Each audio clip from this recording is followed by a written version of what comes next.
जी, अस्सलाम वालेकुम to all. और आप सब लोगों का बहुत बहुत शुक्रिया जो यहाँ पर आए हैं। और ये एक ऐसी फैमिली है। दुआ ज़हरा से मेरी पहली मुलाकात तब हुई थी जब मैंने उसका पहला एक्सक्लूसिव इंटरव्यू किया था। और जब मैं उससे पहली बार ज़िंदगी में मिली थी तो बिल्कुल इसी तरह जैसे अभी आप लोग मेरे लिए अजनबी हैं यहाँ पर। लेकिन उसने मुझसे मदद की अपील की थी।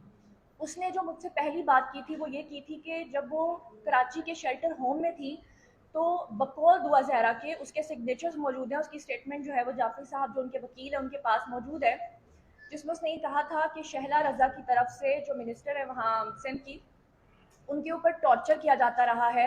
और बकौल दुआ ज़हरा के कि 3-3 घंटे तक वो उसके पास डेली आकर बैठी थी, क्योंकि हमारा जो मेरा इन्फॉर्मेशन का सोर्स था वो ये था कि शायद वो एक मरतबा आई हैं, लेकिन दुआ ज़हरा के बकौल वो रोज़ाना आती थी और 3-3 घंटे उसके पास बैठती थी और उसको बहुत ही ख़तरनाक किस्म की बातें करती थी, जिसमें से 2 बातें मैं आपको बता देती हूँ। नंबर 1 ये कि अगर तुमने अपनी स्टेटमेंट को ना बदला तो हम लोग इसे लिसानियत की बुनियाद पे और फ़िरका वारियत की बुनियाद पे हम जो है ना इसको लेकर जाएंगे। और दूसरे नंबर पे जो उन्होंने बात की वो ये थी कि वो दुआ ज़हरा को ये कहती थी कि तुम्हारे जो वालिद हैं मेहदी काज़मी, वो पैसा खर्च नहीं कर रहे, इस केस में पैसा मैं खर्च कर रही हूँ। तो मैं ये जानना चाहती हूँ कि वो किस हैसियत से वो पैसा खर्च कर रही थी, और अगर वो मदद की नीयत से या एनजीओ की वजह से कर रही थी तो फिर उनको इसमें न्यूट्रल रहना चाहिए था।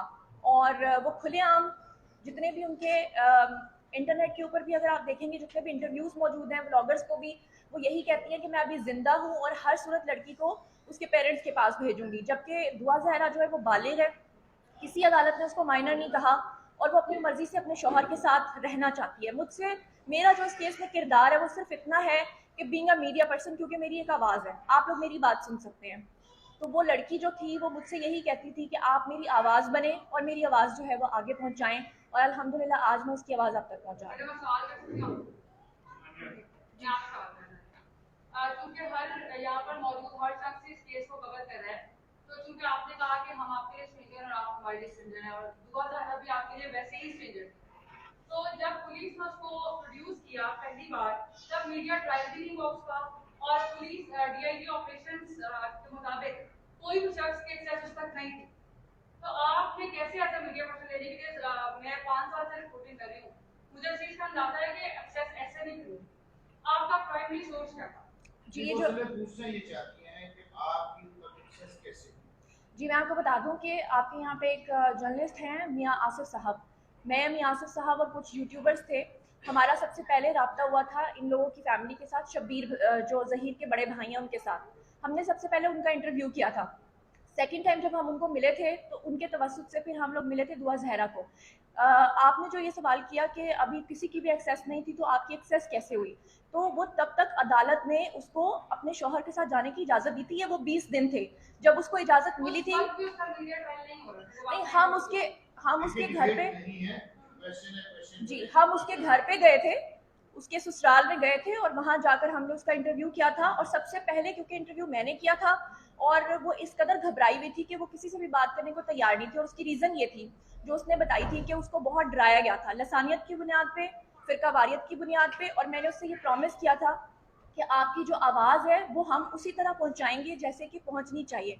और जो कुछ उसने कहा मेरे इंटरव्यू में उसको मुतनाज़ करके दिखाया गया, लेकिन फिर उसके बाद आपने देखा कि तमाम जो मीडिया चैनल्स हैं, मेन स्ट्रीम मीडिया की बात कर रही हूँ, उन्होंने भी उसकी आवाज़ जो है वो पहुंचाई।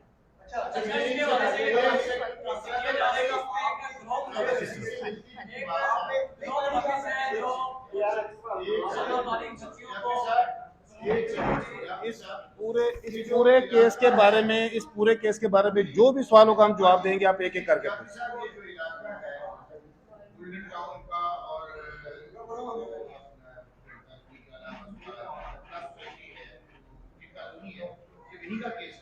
कराची का, जी जी, ये 2 इलाके ऐसे हैं जो माजी इंसानियत की बुनियाद पे जो सब एक बॉर्डर पे, तो अब ये केस जो है ये हाई उस तरफ लेके जा रहा है कि एक तरफ मसीही मामला है, दूसरी तरफ निशानी मामला है।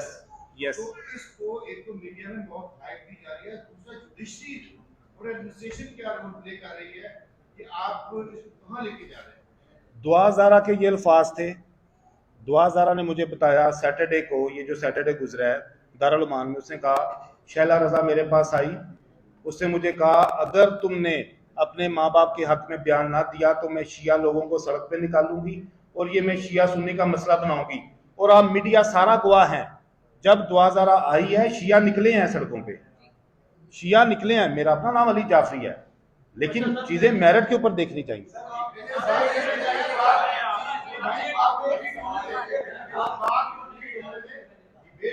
और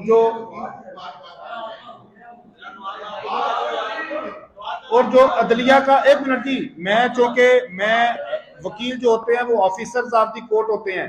जो अदलिया का उन्होंने सवाल किया, बिल्कुल ठीक सवाल किया है।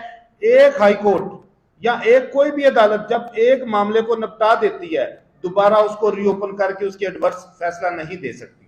ये जो ऑर्डर किया गया था पहले, जब इन्होंने इंटरव्यू भी किया था जिसका सवाल हुआ इन पे, जब सिंध हाई कोर्ट ने दुआ को खामद के साथ भेजा था, उसके बाद सुप्रीम कोर्ट भी चले गए। सुप्रीम कोर्ट ने मेहदी काज़मी को कहा कि हम आपकी 12 घंटे के लिए मुलाकात करवा देते हैं, अगर बच्ची फिर भी आपके साथ ना गई तो फिर उसने कहा जी मैंने ऐसे नहीं मिलना, मैंने बच्ची ही लेनी है, मुझे जिस तरह मर्जी दे। ये अदालतों का यहाँ पे जो अब रिसेंट फैसला आया 21 जुलाई का ऑनरेबल हाई कोर्ट सिंध का, वो मतनाज़ा फैसला जी, हम उस फैसले को नहीं मानते।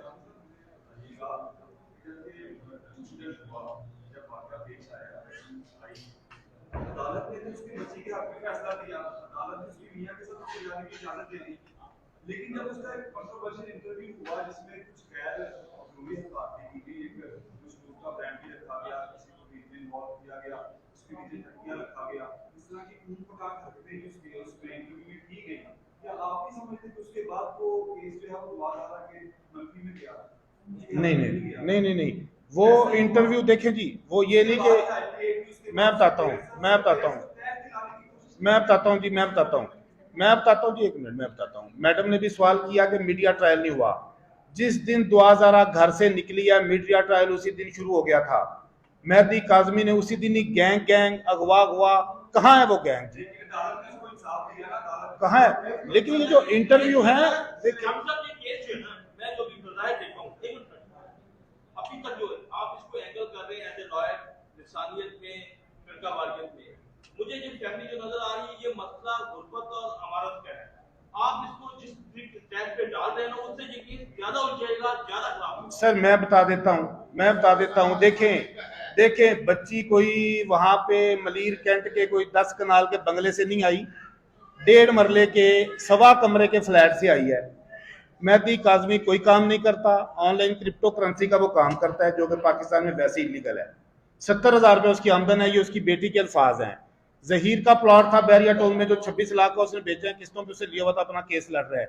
उसके भाई का प्लॉट था जो पहले उन्होंने बेचा है, वो उन्होंने अपना केस, अभी भी उनके घर से हम रात को विजिट करके आए हैं। 3 मरले का घर इस वक्त भी इन्होंने डबल स्टोरी रेंट पे लिया हुआ है, जिसमें ऊपर वाला पोर्शन दुआ को दिया हुआ था।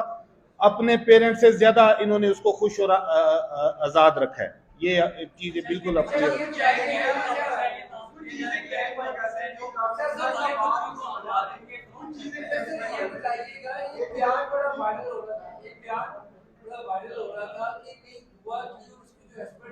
उनकी भी आपस में लड़ाई हुई है, उसने कहा कि मैं अपने खामद के साथ भी नहीं रहना चाहती, जो ताल्लुकात है वो अच्छे नहीं, इसमें क्लियर कर दे क्या कोई लड़ाई हुई थी या फिर बयान नहीं दी, क्या